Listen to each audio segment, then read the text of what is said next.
Cafe, saya Muhammad Mirza Faiz Rabbani.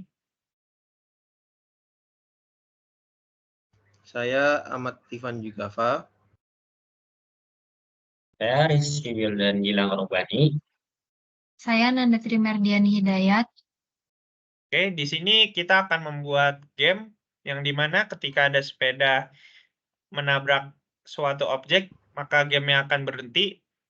Tetapi ketika sepeda tidak menabrak hingga finish, maka game akan berakhir dengan finish.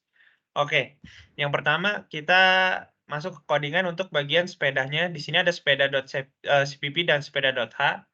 Di sini ada header yang kita gunakan, ada fungsi gear, fungsi wheel, fungsi chain, fungsi draw pedal, fungsi draw tire, fungsi collision box, dan fungsi sepeda. Selanjutnya di sini ada library dan define yang kita gunakan untuk codingan sepeda ini. Selanjutnya di sini ada fungsi wheel. Fungsi wheel ini digunakan untuk membuat roda sepeda. Selanjutnya ada fungsi collision box yang digunakan untuk sehingga ketika sepeda ada collision atau interaksi dengan objek, maka ada suatu interaksi seperti mungkin game-nya berakhir. Selanjutnya ada gear. Di sini gear merupakan fungsi yang digunakan untuk menggambar gear atau roda pada roda gigi sepeda. Selanjutnya ada draw chain, draw pedal, draw tire. Ini merupakan fungsi yang digunakan yang pertama untuk membuat pola garis putus-putus. Selanjutnya ada untuk membuat tempat duduk atau jok sepeda. Selanjutnya ada membuat pedal sepeda. Terakhir ada fungsi void sepeda. Fungsi void sepeda ini secara keseluruhan untuk menggabungkan dari keseluruhan dari fungsi-fungsi yang sebelumnya. Oke, selanjutnya boleh silakan dilanjut oleh Ivan. Oke, di sini aku mau jelasin random object.h dan .cpp, di mana di sini terdapat kelas objek, lalu ada setter untuk mengatur posisi, terus ada getter untuk mengatur posisi juga, lalu ada bangunan, di mana ini untuk memanggil kelas bangunan dan tersedia posisi-posisinya. Lalu ada batas juga, di mana ini nantinya untuk untuk menjadi pembatas di game. Lalu ada ada pohon. Pohon di sini berada di samping atau berdekatan dengan pembatas dengan posisi-posisi tertentu. Lalu ada batu rintangan. Di sini batu rintangan itu digunakan untuk menjadi penghalang untuk sepeda, misal menabrak, ya game selesai gitu. Lalu juga ada portal finish. Portal finish itu digunakan untuk untuk mencapai finish, sepeda untuk mencapai finish gitu, untuk bisa memenangkan game. Kurang lebihnya untuk random object seperti itu. Mungkin bisa dilanjut. Selanjutnya yaitu lantai CPP dan lantai .h atau header. Di sini ada fungsi lantai, yaitu fungsi yang digunakan untuk mengimplementasikan lantai itu sendiri. Dan selanjutnya ada fungsi trotoar.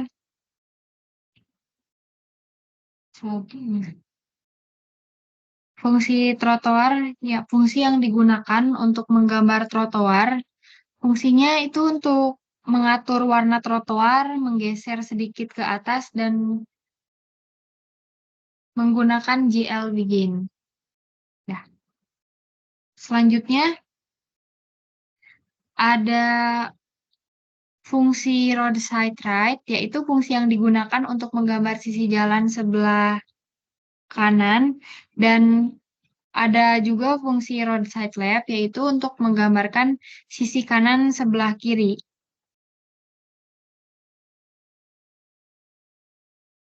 Selanjutnya ada fungsi gedung, fungsi yang digunakan untuk menggambar sebuah gedung.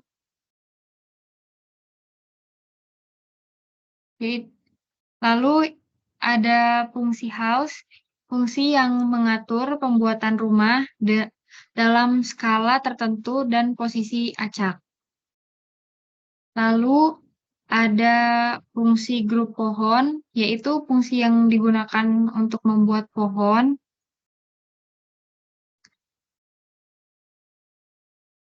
Lalu ada fungsi jalan itu sendiri, yaitu fungsi yang menggabungkan beberapa fungsi yang sebelumnya telah dibuat dalam fungsi ini. Jadi setiap fungsi dipanggil sesuai dengan tujuannya untuk membentuk bagian-bagian dari jalan sesuai dengan fungsinya masing-masing. Oke, jadi di sini aku bakal ngejelasin beberapa function di sini ya. Yang pertama ada common CPP dan common.h. Nah, yang pertama tuh di sini ada source code dari library common.h. Oke, bisa next aja. Nah, yang pertama ada dari main CPP-nya.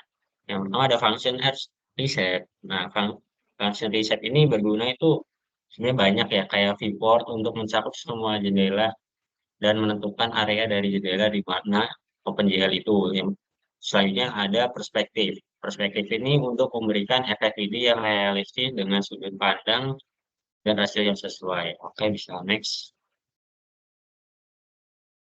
Yang kedua ada move cam flat.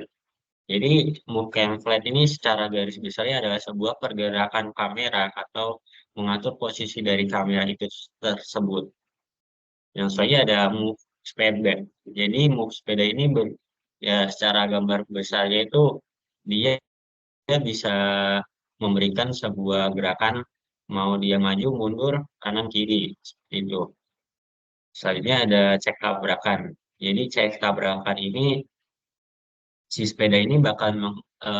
program ini bakal mengecek apakah ketika sepeda itu menabrak dia akan mendapat output gimana dan jika tidak menabrak benda atau objek itu dia bakal mendapatkan output gimana.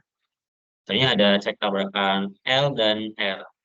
Cek tabrakan L dan R ini sebenarnya sama. Jadi dia bakal mengecek apakah ada sebuah objek yang menabrak si sepeda ini di antara right dan left. Seperti itu. Soalnya ada render world.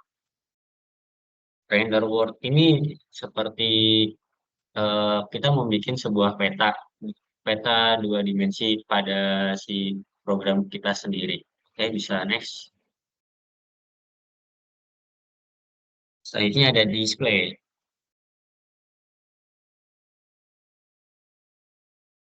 Jadi display ini untuk menampilkan sebuah pergerakan sepeda, gerakan kamera, atau dari posisi kameranya, objek, rintangan, batas, dan portal.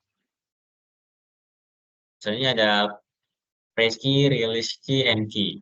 Press key, release key, dan key ini adalah sebuah fungsi untuk kita menggerakkan sebuah sepeda ini dengan cara kita akan mengklik keyboard yang ada di laptop kita atau device kita masing-masing. Soalnya ada lighting. Lighting ini berguna untuk sebuah pencahayaan pada setiap objek yang akan ditampilkan. Jadi ada init dan main. Init dan main ini untuk mengaktifkan pengujian ke dalam dan mengatur mode pengisian poligon. Oke, bisa next saja. Oke. Mungkin aku langsung jelasin ke demo game-nya aja ya. Di sini, oke. Di sini ada sepeda, kita bisa menggerakkan kanan kiri, dan di sini ada kecepatan maksimumnya segini. Dan ketika kita tabrakan ke kiri, ini tidak akan bisa belok ke kiri lagi. Dan ketika kita tabrakan ke salah satu obstacle-nya, maka game akan berhenti. Oke. Selanjutnya, kita akan mencoba game sampai finish, tidak menabrak apapun.